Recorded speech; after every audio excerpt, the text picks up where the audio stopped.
Now, in your wonderful memoir, Just Breathe Normally, Peggy, you had a very challenging childhood, and you really served as a primary caregiver at a certain point for your siblings, even though you too were essentially a youngster. And so I'm wondering, when the choice came for college, I know it was something of a relief, but was college even in the background growing up? Did anybody ever think, oh, Peggy, you should shoot for college? I was the first person in my family to go to college, and it was in some ways my mother's dream. She didn't get to have an education, and so she really wanted me to be able to go, but by the time that it came time for college, she had been dead for quite some time. As a first-generation college student, I didn't know anything about picking a school. I went to my hometown school, which was University of Arizona. And at University of Arizona, there's a magnificent poetry center. I was naive enough to think that there's such a thing at every university. Turns out it's one of 3 in this country that are at that level, and very few in the world. So I would go there and I'd read and read and read. And about my second year of college, I figured out somebody had to write these books, and maybe this is something people do. And so I began to take writing classes. And yeah, it was very important to me to be able to have options. And I knew that education was one way you get options. And the other thing was that I wanted to be able to look out for my siblings, and I couldn't do that working at Dairy Queen. Well, now, oftentimes, I think many writers have control over their characters or the words on the page to a certain degree. Do you think in some ways, because your childhood was chaotic in a sense, you were drawn to that ability to organize and put words on the page? Well, as I was growing up, that was the only place there was any measure of sanity, there was any measure of order. It was only on the page, because I grew up with 2 alcoholics. And so things were very often violent, and they were bizarre, and they were out of control. I wouldn't say that writing gives us utter control, but it does allow us to shape and craft what's on the page. And that was, to me, a worthwhile thing to do. Now, writers can go in various directions. When did you realize, A, you had a facility putting words on the page, and verse and poetry was the direction for you? When I was in about 3rd grade, my great-grandmother wrote to me all in rhyme, and I wrote back to her all in rhyme, and people said, wow, we didn't know a little kid could do this, and so I got attention. So that's how I knew that not everybody could do that. But then later, it became an act of survival. And then beyond that, I began to look at it as an art and realized that I needed to hone my craft. Now, 2 questions on that regard. Were there poets you read that you were inspired by, that kind of you thought, wow, I'd like to write like that? And were there professors or writers that you met through your program in writing that you thought a lot of? I was very lucky, because at University of Arizona, they brought the finest poets from many nations. And so even as an undergraduate, I got to rub elbows with Lucille Clifton and with people like James Wright and Richard Hugo, and I mean, just amazing human beings. Adrian Rich, I mean, just the major poets of that generation. Galway Kinnell. Pablo Neruda was one I never met, but he is one of my brothers, and his is poetry that I go back to all the time. So yes, there were ones that I discovered and realized, even though I wasn't born until this person was dust, we're speaking to one another. Yeah. Yes. So there's that conversation one carries with poets across the ages. You bet. Yeah. And you've mentored so many others, so we'll talk about that side of things. When it came time for you to decide on a graduate program, where did you decide to go to? By that time, I was involved in a young marriage, and I had a suicidal mother-in-law living with me, and so there was not the opportunity to simply say, yeah, I'd like to go to graduate school in X, Y, or Z. I went to graduate school where I did my undergraduate, and they were happy to have me, and I was happy to continue. And when, I want to bring you up to Fairbanks here, but those kind of commitments are challenging for the writer, because a writer needs time and a sort of, well, a room of one's own, to steal Virginia Woolf's phrase. How did you find those things? When I write, because I think of my early training, I go into a place that is almost trance-like, and my husband will come over and go like this. and he'll say, I was talking to you, who did you think I was talking to? And I'd say, I didn't even hear you talking. And so when I'm really deeply immersed, I can block out whatever else is around me. I know many friends who say, oh, if I go somewhere, it takes me 3 months before I can write. Well, I don't have that luxury. So I could write on an airplane if I needed to. I could write, closing myself in a bathroom if I needed to. It just is, if I feel that itch and I know that there's a poem that really wants to be born and I don't pay attention to it, I become not fit company for man nor beast. And so it's important to pay attention to it.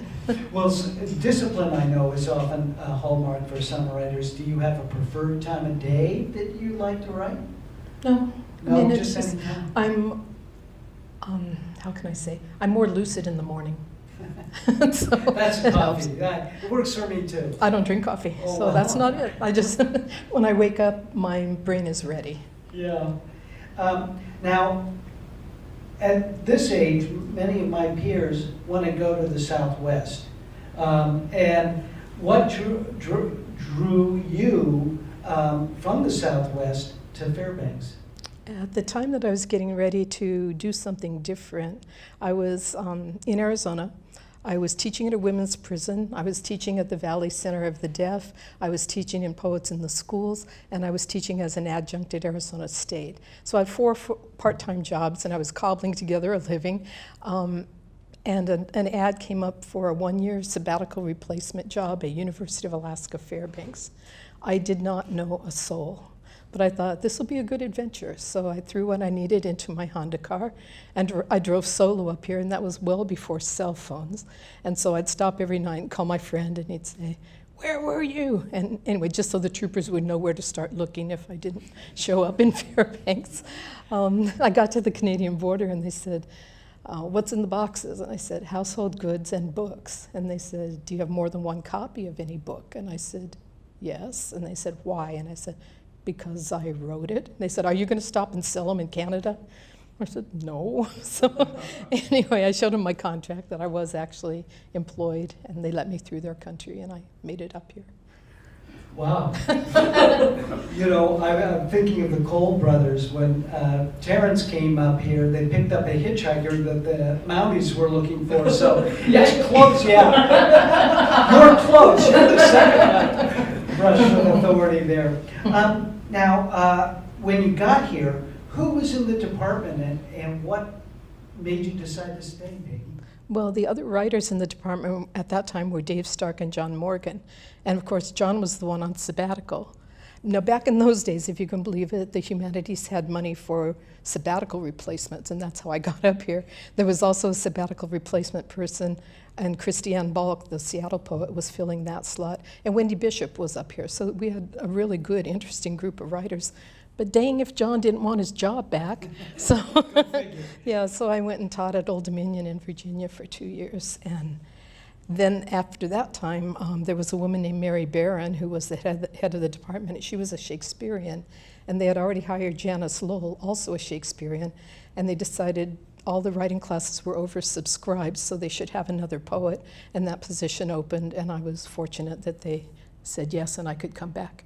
And I discovered in Virginia that, I guess I knew this subliminally, but I'm a Westerner, and I didn't really know it until I was in Virginia. And I could have made a life there, but I didn't belong there at all. Huh. Was there something about Fairbanks that you responded to? Because it is in many ways a desert, but also so different from the Southwest. It's different, but in the level of extremity, it's very parallel. Because in the Southwest, if you don't pay attention to the weather, it can kill you. In Fairbanks, if you don't pay attention to the weather, you can be in bad shape in a very short time. I was used to that. I just had to learn different rules, like, you know, what you do if your car breaks down. I had a jug of water in my car, and Joe goes, well, what's that? And I said, it's my emergency water. And he goes, it's going to be a block of ice for 8 months. And so different emergency gear. Did you notice when you moved up here then permanently that your verse changed at all? Did it affect how you wrote, Peggy? The first year that I was here, I had a huge surge and became suspicious and thought, poems don't come this fast. But it was because the world was new to me. I'd never had winter. I didn't own any shoes with toes in them. And so it was an entirely new landscape and an entirely new way of being in the world. And it turned out to be very fruitful for my imagination. And so yes, I wrote a whole lot. Now, you just outlined an extraordinary body of women who were at the English department when you were there. So many of my guests during this series were either one of the pioneering women in their discipline. Was there something supportive in having that number of women as part of the program? Well, it was really great to have them around, but of course they were on term contracts, so they didn't stay. While I was in Virginia, they hired Frank Sos, and Frank and I were a great team. And so the graduate students would go to Frank, and he'd say, now here's where you can make this story longer. And then they'd come to me and I'd say, here's where you can compress, you can really get to the essence here and cut out all this other stuff. And so we gave completely diametrically opposed advice, and the graduate students lapped it up and came back for more. You know, I've watched enough police procedurals to know it's good cop, bad cop. That's what was going on there. I was just going to tell you, when talking about being the only woman, I was at that time 33 years old, so quite young, and very often I'd be the only woman in the room. And I know there are other women who've had this experience, but I would make a comment, complete silence. One of my male colleagues would echo the comment, and everybody'd say, great idea, Phil. Oh, no. But you know what? It changes when there are more women in the room. Yeah. Yeah. I bet. Well, and let me ask you about the department then, because so often, you know, if you're teaching English literature, there's certain periods you need covered. Obviously, Shakespeare's one, the 17th century, et cetera, et cetera. So you have that chronology. For creative writing, are there certain kind of types of writers to make a well-rounded program, do you think, Peggy? I think that you want to allow people in a creative writing program to explore the genres. And when I first got here and realized that we had open genre workshops on the graduate level, meaning we would be looking at fiction, nonfiction, poetry, and work that defied genre or mixed genre, I thought, oh, okay, this is never going to work. But then a student would say, I don't know anything about poetry, but, and then give the most insightful comment of the night. And then someone else would say, well, I really don't write fiction, but I think if you did X, Y, and Z, then this story would matter more to me as a reader. They had great things to say to one another, and I let people know what was possible. We had a young writer named Natalie Cush, and she came in writing poetry and realized what the nonfiction people were doing and realized that her story fit more with nonfiction, and she wrote a beautiful book called Road Song, and yeah, and I recommend it to you. But she wouldn't have known that had she not seen what her cohort was up to. So what you need for a good creative writing program is dedicated faculty who will put in the hours with students. You need decent holdings in the library, or the students need to be able to get access to books. You need visiting writers. And then the students need a good creative cohort. Because I don't think Daphne Ezron would have written as many poems as she did had she not had her creative cohort. You know, I'm going to break some of those out because you really, when you and Frank and, well, essentially you and Frank were in the department, it was something of a golden age because some remarkable writers. You mentioned Natalie. She went on to teach at Harvard, I believe. She did. And yeah, and so there are an extraordinary body of strong writers today working in Alaska that came out of the program you and Frank essentially shaped. So let's talk a little bit about that. How do you nurture young talent? Well, I'm going to tell you about some of these writers, and I don't take credit for their accomplishments, but I do take credit for helping them learn their craft. Sherry Simpson, she came to my office and said, "I'm a recovering journalist." And had her face down, and I said, "Well, what do you want to do?" And she said, "I want to write creative nonfiction that doesn't have a deadline, so I can really do meditative work and work that matters to me in a different way." And of course, she has gone on to do amazing things. Eva Salidas, the marine biologist and essayist and poet, was one of our students. Jennifer Bryce, a homegrown Fairbanks girl, was one of our students. This is so dangerous because I'll forget somebody. Seth Kantner. Some people think he might be the strongest novelist in Alaska right now. Jerry Chadwick, who was the Alaska State Writer Laureate, Nicole Stellan O'Donnell, who is a marvelous poet and essayist, and now a Fulbright Fellow who just got back from India. Lenny Kamerling, who is a filmmaker. Carolyn Kramers, Mark Rosema, Jerry Brightwell, Robert Hannon. Yeah, I mean, lots and lots of people came through who were immensely talented. Man, how lucky to get paid to sit in a room and talk about books with the likes of those students. Well, ditto. But I want to explore a little bit because you also put on the Dead Writers, which is an amazing thing. And so we talk about that, but also putting on programs, inviting writers in. It's so important to have those fresh perspectives brought in. And you guys work tirelessly to bring these people here. No, we got really, really tired, right? You didn't show. Oh, okay. The Dead Writers started because the Humanities Forum and the Arts Council asked us to ask the audience which writers they would like to see, and people wrote down really terrific writers that we did in fact bring, and they also wrote down Flannery O'Connor and William Faulkner, great writers, but they're dead. And so Frank and I looked at each other and said, we can do this. And so we got people to dress up as their favorite dead writers and read a little bit from their work. And after the first year, we had to institute a timekeeper because Herman Melville would not shut up. And so we got John Gimble, the mathematician, yay Gimble. He brought a little triangle to ring, and he brought silly string, and he brought an air horn, and he brought a hook, and he brought all kinds of ways to get the people off the stage, and it was great fun. And it's still going on. It hasn't been, what, 25 years? 30 years? It's been a very long time, but we used the money we raised from that to bring living writers to campus. And when I first got here, too, we had something called the Midnight Sun Writers Conference, but it was being put on by Conferences and Events, a very competent group of people. They were spending all the writing money in the summer when students weren't here. And I found that pedagogically unsupportable, and said, we'll have to do it during the school year. So we put it on in October, and I nearly croaked because I had way too much other stuff I had to do in October.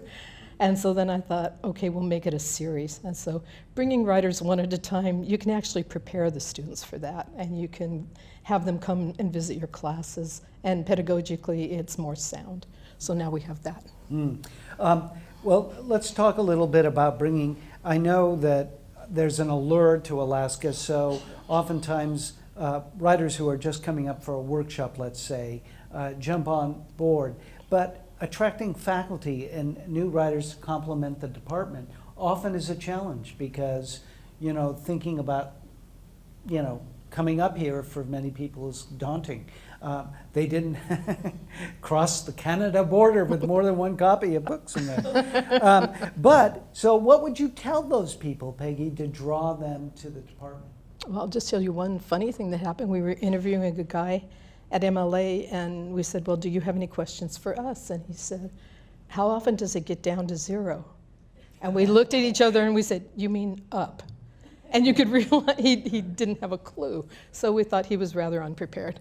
How do we draw people? It's not that hard to draw because often people want to come for adventure or hunting or fishing or outdoors or clean air or being in a place that you can do interdisciplinary things with ease. There are many universities where the departmental boundaries are really rigid And here, I was able to collaborate with people in different departments, and that matters a great deal. I also was able, if I wanted to do a special topics course, I would go in and say, I'd like to do this course.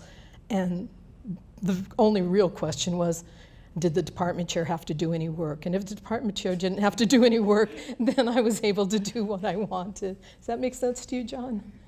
Yeah, so, but there are other places, well, like when Jim Rupert would go on sabbatical, I could teach native literature, and in many places I would have to have a PhD in that field in order to teach it. But because I'd been reading it for 20 years, and Jim and I had had many conversations, he said, yes, I'm comfortable with you taking my class while I'm out of town. So that was a good thing. Yeah, it's nice to have that confidence of your colleagues. Well, you mentioned working with other professors. You've had strong working relationships with Kes Woodward, and of course, and Frank is a colleague. What does collaborative efforts, Blaze comes to mind. What does working with an artist like Kes bring to a project for you, Peggy? Well, Kes Woodward is a visual artist. He's a painter and most famous for his portraits of birch trees. And we had said for years we ought to do a project together, but we both had every hour spoken for twice. And so when I retired and he retired, he said, bring some poems to my studio. So I gathered up all the Alaska poems and took them over to his studio. And if you look up courteous in the dictionary, it says, see Kes Woodward. So in his very polite way, he said, these are really good, but I was sort of hoping we could work with the sexy poems. So I said, okay, and I went home and got a bunch of sexy poems and brought them to his studio. And we didn't try to have the paintings and the poems illustrate one another. We tried to make interesting conversations. So I had 30 years of his slides, he had 30 years of my poems. And an interesting thing happened. When he was going through my poems, he started painting. When I was going through his slides, I started writing. So the book got fatter. And we had a really great time putting that together. And then later, we did another collaboration where for a whole year, we had an artistic conversation. I wrote a poem, he painted in response. Then I wrote another poem and he painted in response. We did that for a whole year and then had an exhibition, and that's part of my new book, which I'm glad it's in that form now. Yeah, it's wonderful, Karen. Thanks. And so not only do we have the poems and the images, but you have your reflections on those too. Right. Well, we And had, at that exhibit that we did at the Alaska Humanities Forum, we did a walk around where the artist talks about his work and I read the poems. And the guy who runs Alaska Quarterly Review said, I said, do you want any of those poems? And he goes, I want all of it. I want the paintings, I want the poems, and I want the talk. And we hadn't recorded the talk, so we had to sit down with Teresa Bacher and record a version of it. So we had to start over.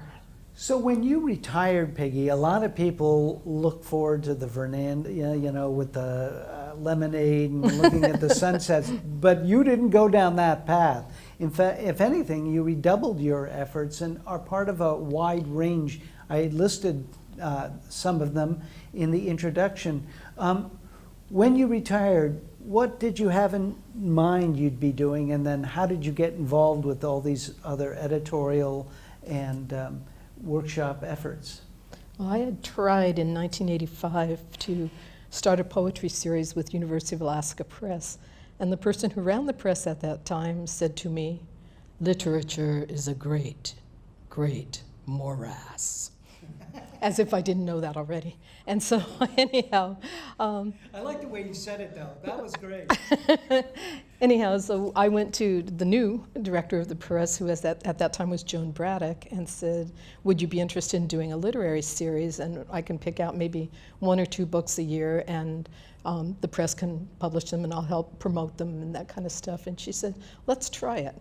And Frank, being Frank, said, what if there aren't any manuscripts good enough? And I said, well, Frank, then maybe we won't do it that year if there isn't anything good enough. But turns out there are many good writers working in Alaska, and we've had a good run.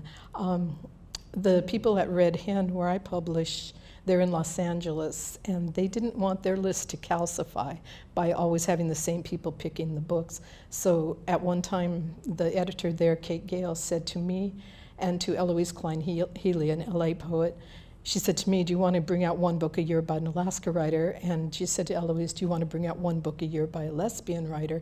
And we both said yes, and so those series both continue. But then it turned out that she wanted more, and so pretty soon I was doing 3 a year. And it gets, yeah, it's exciting, but it's also, it's a lot to do 2 series. But it's really, really important, I think, for Alaska writers to add their voices to the conversation, and that's one thing I can do, and so I made it happen. I've asked you this before, but what do you look for in a manuscript? I look for what I want to read. I look for what I would write if I could, but I can't. I look for language that's really interesting. I look for somebody who has a perspective that's a little bit different from everything that I've seen before. The folks don't have to be writing necessarily about Alaska, but they have to either live here or they have to have their stories set here. So one of those two. Now, you identified yourself as a Western writer. Do you think these presses and what they represent display a regional kind of perspective on things? Sure, and the more local the better, but they are not limited to this locale. They are not limited to this region. They simply are set here, and in their precision, that makes them available to the entire world. Mm-hmm. Now, let's pull back and talk about your writing, and as both a writer and as an editor. You know, Ezra Pound said, literature is news that stays news. Well, so you think a poem's a poem's a poem. Has poetry changed over the years that you've practiced it as a poet and as an editor? I think the availability of different kinds of voices has enlarged. And I think that if you were to see a survey course now that contained no people of color or no women, the person leading that class would be resoundingly criticized. That was not always the case. I went to school in the 70s, both undergraduate and graduate school. I never had one workshop led by a woman. And the men taught me a lot, and I'm grateful to them. But I'm pretty sure there were women in the 70s, and they should have been there, and they were not. I saw a few. I know I was there. Yeah. But yeah, I think that the opportunity for people who have been left out or silenced, there are more opportunities now. I think that's a big change. You, as we've talked about, grew up in the Southwest desert. You've lived in Alaska so much. Landscape looms large in your writing. Does it still nurture you? Do you still draw inspiration from it? Absolutely. I'm really susceptible to landscape. I was surprised when my first book came out, and an East Coast critic put it in the category of exotica. And I thought, I'm writing about my neighbors here. And I'm writing about the Ocotillo cactus and the horned lizards and the coach whiptail snakes. And the person on the East Coast thought that was very exotic. I think it's really important to pay attention to where you are and to honor it, and even where you've come from, and not be ashamed of it. I don't know any other way to write. So yeah, that's important to me. And your memoir is interesting insofar as you juxtapose an accident that almost took your life, so you have that element, and also the very challenging childhood you had. Do you ever think about writing more nonfiction or pieces? Well, I'll just leave it at that. I will. I'll just tell you that book evolved because my husband and I were riding bicycles on the bike path here in Fairbanks, and a kid came around a really bushy place where the alders had grown up, and he was on a four-wheel ATV, and witnesses said he was outrunning the traffic on the Johansson. And he came around the corner and hit Joe first, and I can't tell you what happened to me because I don't have memory of the wreck. But I was pretty thoroughly squashed, and because of that, I could only write for a short time. And in fact, I couldn't even read for 3 months. I thought, who am I going to be if I can't read? But I could write these little tiny snippets. And so the book is made up of little pieces of prose, and at one time there were also lined poems in it. I showed it to an editor friend, and she said, "You can do this if you want, but you'll make your life 10 times harder than it needs to be, because booksellers won't know where it goes on the shelf, publishers won't know where it goes on the list, and people who foolishly think they don't like poetry will close the book and set it aside." So I took her advice to heart and translated many of the poems into pieces of prose, and some of them went willingly, and some of them went kicking and screaming, and some of them didn't go at all.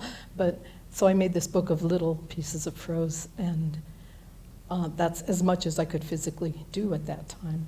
Because I didn't know what I was doing, and by the way, I'm a big fan of not knowing what you're doing, anything was possible in that book.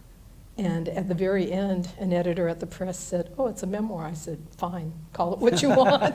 But I wasn't trying, I wasn't setting out to do that. I was trying to write myself out of a bad place, and that's how that came about. Whether I will write nonfiction, I think so. We were just part of the Fairbanks Summer Arts Festival. Susan Sugai was part of our class for 2 weeks. And one of the teachers brought in O cards. I'd never heard of O cards. Have you seen them? They have a word around the edge of one card, and then you have a smaller card you put in the middle, and you try to make associations between the image and the word that's around the edge of your card. And I found that fascinating and got right online and ordered myself some. And we'll see if anything comes from that. Many of the pieces in Cairn reflect friends and incidents where people are challenged physically, they've suffered maybe strokes or some other debilitating thing. As you mature as a person and a poet, Peggy, do you find you're being drawn to stories and situations like that? Well, when I came up here and I was 33, not one of my friends was dying, Robert. And now I'm 66, and many of my friends are either slowing down, or they're facing health challenges, or their bodies in one way or another are not cooperating. So it's more present in my life right now. Well, it's of course a human verity that we all die, but the comfort and strength you drew from writing through your bad patch, I know must offer hope for others. Is there some aspect when you go to these workshops that you try to encourage writers just for the therapeutic thing, or do you try to keep that function of writing separate from the more literary aspects? It's not my place to say what their writing ought to do. And there are some people for whom writing is primarily a way to make simple communication. My grandmother, every night of her life, sat down at her small desk and wrote 12 letters. I mean, just wrote, she corresponded with everybody. That has its own integrity. There are some people who wish to write. We had one person in our class who, this was his first attempt to write, and he wants to write the Vietnam stories that haunt him because he's the last one alive out of his unit. That has its own integrity. There are other people who wish to write for a wide audience and want to send their work out. There are other people who wish to keep their culture alive or their language alive. There are many, many reasons that people write, and I applaud them. Mm-hmm. Well, let's turn to your work then in these workshops, because that's another huge draw on you. What do they bring you as an educator? Well, the Fairbanks Summer Arts Festival brings me an opportunity to sit in a room and write for 2 weeks. And I have not, for the last few years, been teaching.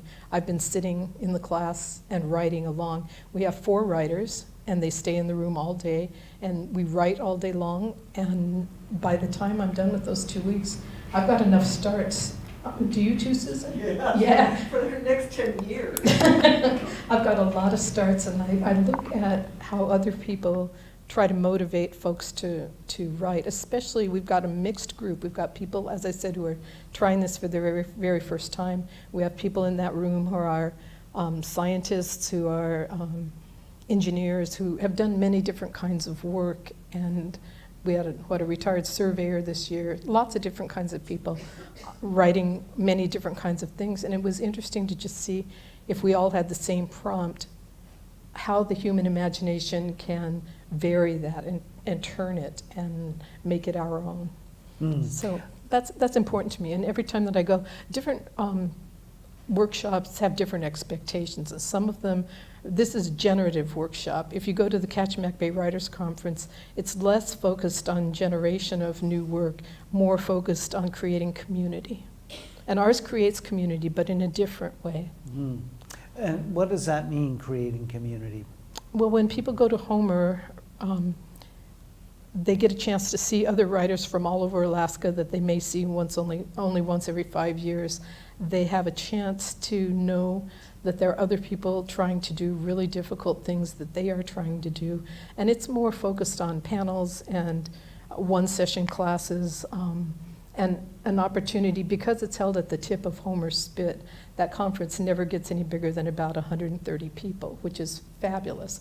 It means you can sit, this year you could sit in the lunchroom and have lunch with Anthony Doerr, who was the keynote speaker, or we've had Amy Tan there, or we've had many big name writers, and you can have an opportunity to have a conversation with someone whose work you admire.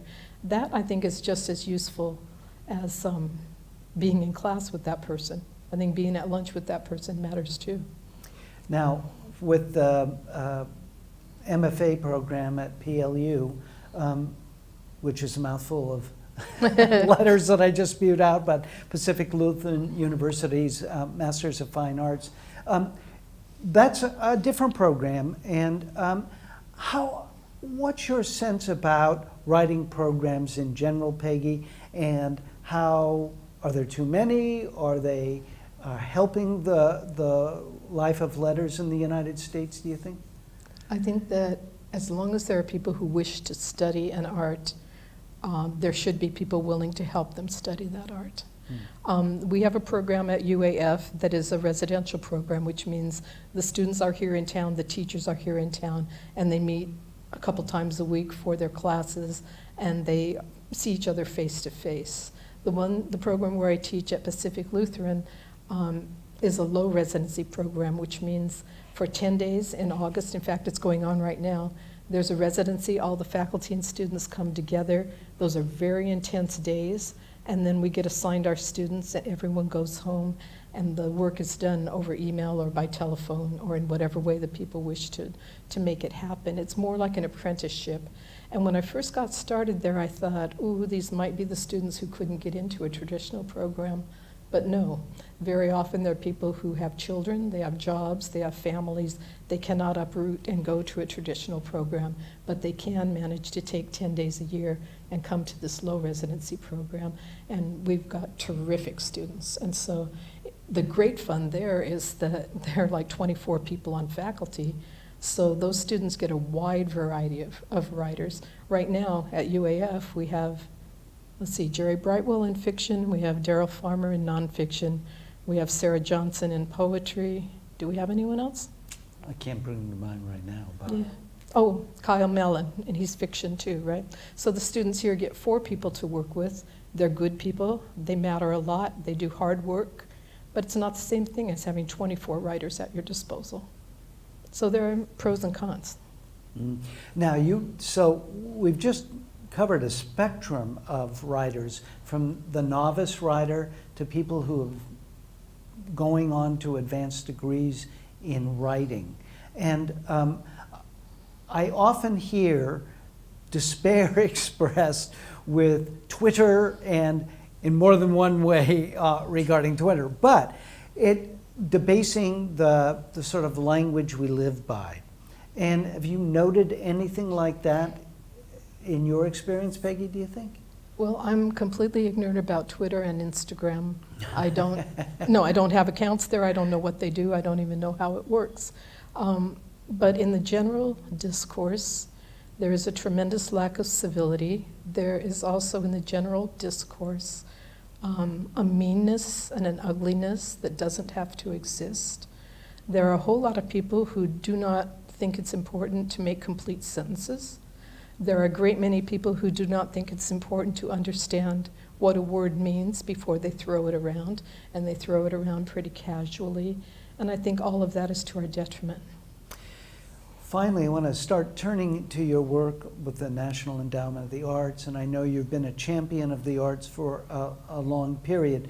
So oftentimes, the other side of the coin about writing programs is the fact that poetry, yeah, it's, if it's nice if you don't need to worry about anything, but it isn't a serious subject. But in fact, it strikes me that being able to express oneself powerfully and with feeling is almost more essential now. The state of the arts, generally speaking, what's your feeling about that, Peggy? Before we move past, you just brought something up that I just want to say. People who wish to obliterate culture very often begin with obliterating the arts. People who wish to obliterate a culture say, you're not allowed to have your language. You're not allowed to have your laws. You're not allowed to have your dances. You're not allowed to have your songs. You're not allowed to have your regalia. Language is one of the first things that will go. And one thing that dictators will do is assassinate the writers in any culture. I think it's very, very dangerous to have someone standing up saying, journalists are the enemy of the people, when clearly they are not. They have a very important function, and they are very important to any democracy. And so I think it matters a great deal. Now, as far as the arts are concerned, they're tremendously healthy, and they are part of what makes us human. We need to have stories because they tell us who we are as individuals. They tell us who we are in families. They tell us who we are in clans and tribes. They tell us who we are as a nation. They tell us who we are as human beings. And without them, we are much impoverished. Yeah. And I can tell a story, by story I also mean music and dance and visual art and all of the things that keep our spirits alive. Now, Cairn was a new and collected body. When you went to look over your, 7, 8 volumes of poetry, what did you decide to keep in? What was your guiding light as you chose? Well, first I went through and I thought, which ones do I want to make sure are in this book? And that was a pretty small batch. And then I thought, which ones will make a cohesive volume? So I didn't want to have too many, like if you're putting together a record album, you don't want all the songs in the same key. So which ones made interesting conversations with one another? I had a couple of trusted readers look through and say, yeah, this one's weaker, or you need this one over here, and that was helpful to me. But it was very interesting to go back through my whole body of work and just see which ones still gave me some spark and which ones I thought, well, let's pretend that one doesn't really exist. Yeah. Well, and now what's ahead for Peggy? Usually with a new and a collected volume, it's a summing up. And so that implies there are new doors to open. Well, I don't know what comes next. I think that being quiet for a while is probably a good idea. And then we'll just see what comes. That's interesting. Well, that suggests silence is important to you. You talk about going into a reverie or something, writing. Do you find that solitude is an important aspect of nurturing you? I think it's really important, because if you don't have any quiet place in your heart, and you don't have any quiet place in your mind, how's the language going to show up? The language has to show up, and you have to show up both. Yeah, then you have to set them down. There you go. The language shows up, but it's putting them down. It's the hard part. You got it. Yeah. Well, I want to thank you, and I want to open up many of you have worked and studied with Peggy. Do you have any recollections or questions? Uh-oh. Troublemaker. I must confess I had the utter joy and opportunity in several 5, 6, 7, I was going to say it was your lifelong learning, but it was Fairbanks Summer Arts Festival, creative writing classes. And the thing that Joel, do you need this? Does he need this? that was most memorable, and most important to me was the distillation of the essence of language, poetry, that rather than trying to make things long, you distill it down to the essence of the meaning. And I must admit that also makes me very sad today, because I see the destruction of language which you're referring to. And I'm wondering how to best combat that. Well, so I'm going to summarize your point so that everybody can maybe hear it, but it's both poetry expresses compression, so there's a lot of power packed into a few words. And he also raises the question about elevating the discourse that you talked about. And so how does poetry work on the compression side and about the elevation side of things? A major tool in poetry, in any kind of writing, is selection. And really often, you can come up with 50 different images, but the important thing is to select the one that is the evocative image, the one that is going to create in your reader an emotion similar to the one that you have in your mind. And then you also have to look at, if you're writing poetry, you have to look at how it sounds and how the sound helps create the meaning. And if you're writing good sentences, you have to look at the rhythms of those sentences and the rhythms of the lines so that they are in tune with what you're doing. I'll give you an example. There's one translation. Translations are often, they have good intentions, but they don't quite get where they're going. There was a translation of an Arabic poem, and it said, "Come into the tent, my love, and close the flap." And I just thought, it's just not right. Just not right. One other thing I have to tell you is when we get together for the Fairbanks Summer Arts Festival, Don brought the best panzanella salad I've ever had in my life. We eat all day long. And so, yeah, we miss your salad, and we miss your writing. You mentioned Pablo Neruda, and do you have a favorite translator, or what's your recommendation for if a poet strikes your fancy who writes in a different language, how to find an authentic translation? For Neruda, there are wonderful translators. Ben Bellet is a terrible one, and he often said, Neruda himself said, deliver me from Ben Bellet, because he was very prolific, but he was not very good. Stephen Mitchell is really good. Robert Bly did some, and some of his are okay, and some of his are more Bly than Neruda. But Neruda has many translators, so you can look through and compare 3 or 4, and if you don't know the language, you can get a sense of what the language is doing. John, did you have something else you wanted to say? I just scratched it. No, but Stephen Mitchell is really good. William O'Daly is really good. Anybody else with reflection or a question?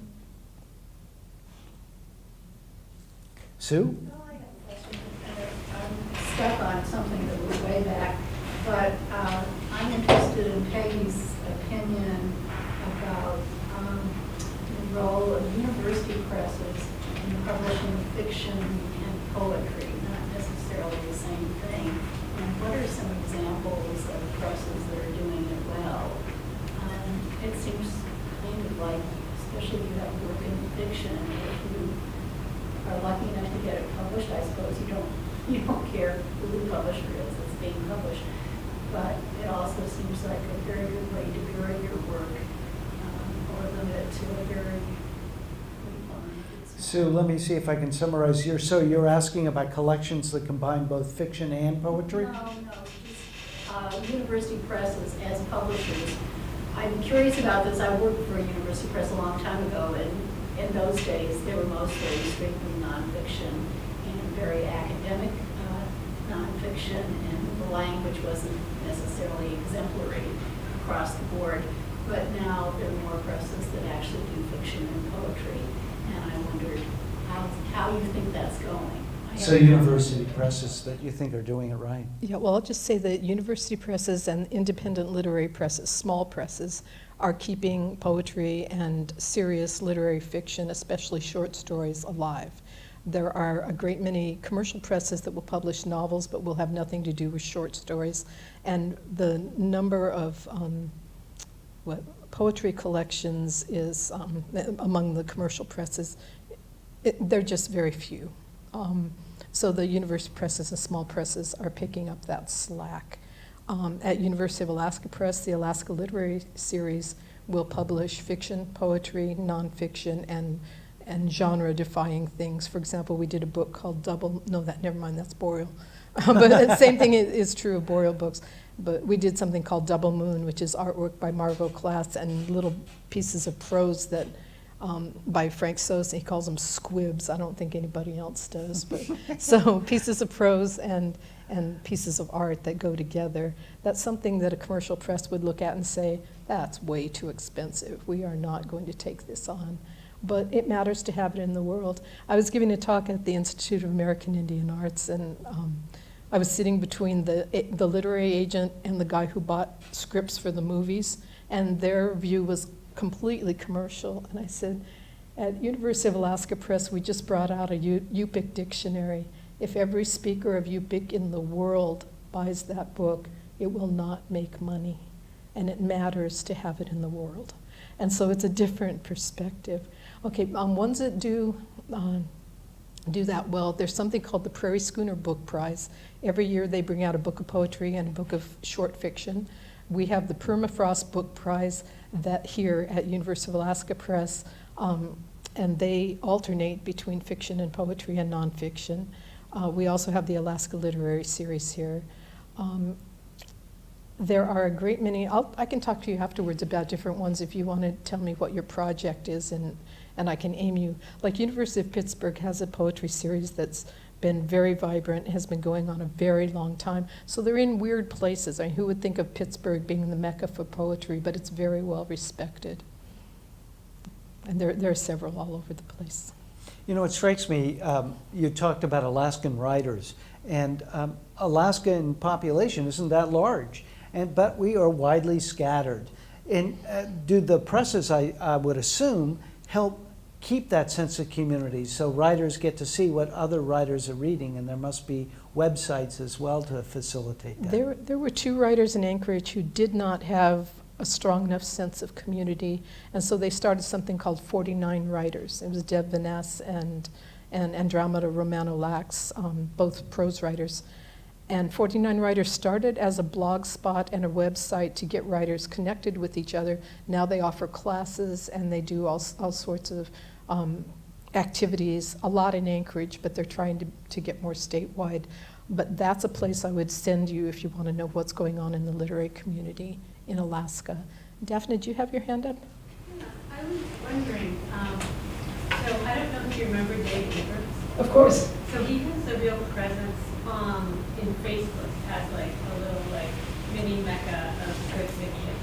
And I'm wondering what the possibilities might be for co-opting some of these forms, like Twitter, which is short snippets, or Facebook, or other mediums like that.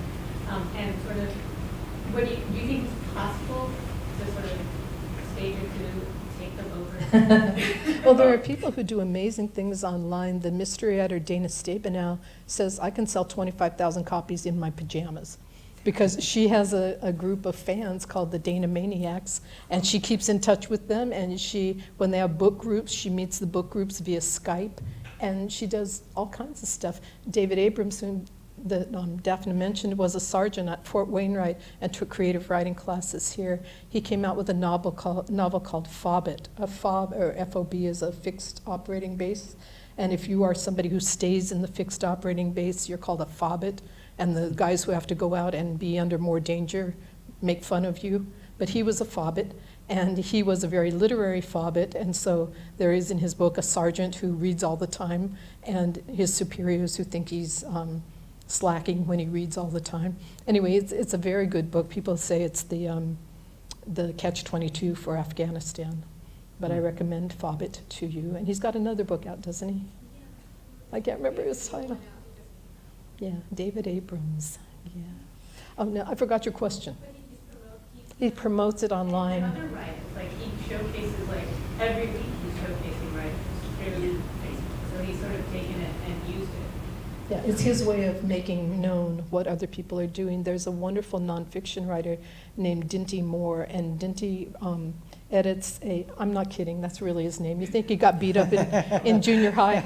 Anyway, Dinty Moore has a magazine called Brevity. He publishes only nonfiction pieces that are 750 words or fewer.